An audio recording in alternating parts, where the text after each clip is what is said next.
Eneko Iparragirre Euskadiko txirrindularitza selekzioa, 23 urte zazpikoetan, denboraldia hasten eta selekzioak ere baditu bere helburuak eta euskal txirrindulariak jarraitu behar. Zer moduz hasten da denboraldia Euskadiko selekzioarentzat?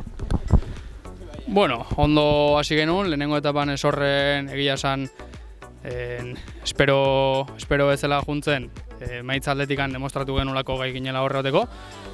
Gero eukitxu, urrengo etapatan bizkat zalantza gehiago eta lana dugula aurretika nabarmena da, ez? Espainiako txapelketara begira egia da errexagoa izaten dela ja norbeak bere rolak izaten ditulako, bakoitzan egoera zein den badakigulako eta argia egoten delako.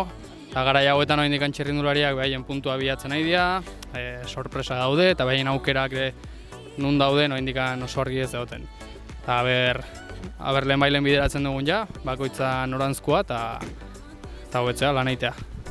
Espainiako txapelketak aipatu dituzu, Mallorcan izango direla, Euskadiko selekzioa eta bi euskal selekzioak Nafarroarekin batera beti favoritoak dira, aurten badirudi txirrindulari osonak izango ditugula Euskadin, hemen ditugu baten bat, Iñaki Díaz, Joseba López, Julen Arriolabengoa ere, Irabola Kutsako txirrindulariak ere, lan egiteko produktu ona dago, ez? Bai, nabarmena esan zu, ez? Ikusi dugu, oantxe azkeneko aipatu zuen bezala, laboralek azkeneko bi etapatan presentzia handia dakala eta oso taldekide fuertea ditula. Kajarrualean Iñaki, Arriolabengoa, begira Joseba, azken urtetan egon dira eta esperientzia badute. Aukera ongo dira, ez? Urtero sortzen dira aukerak eta seguru aurten izango dela.